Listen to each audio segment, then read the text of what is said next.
Hello guys, how to fix if your Windows 11 laptop plugged in but not charging error.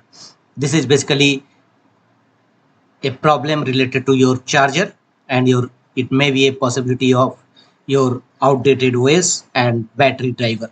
So first clean your port and check whether your error is resolved or not. If not, go to the next fixes, and the first workaround is right click on a start button and choose device manager.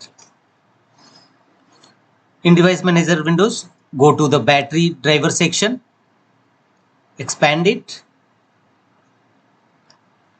and here you will find your batteries driver installed in your system. Simply right click on it and choose update driver.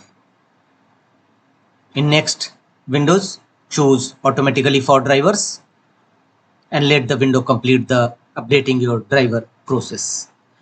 Apply the same method for the second another batteries installed in your system and you are using, and check whether your batteries plugged in batteries your laptop charging or not. If not, simply right click on it and uninstall your battery driver. Reinstalling your battery driver may be a helpful workaround. So simply choose uninstall and close your device manager windows and restart your system. After uninstalling, restart your system, and after restarting your system, again open device manager, go to action tab from the top menu bar and choose a scan for hardware changes.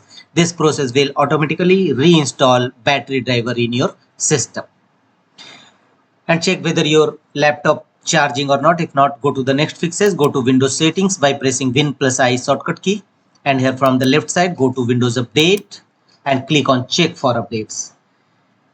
If any update available, download and install it.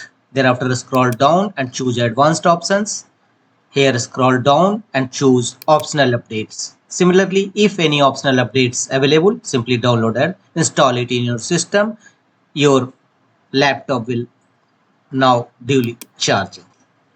That's all.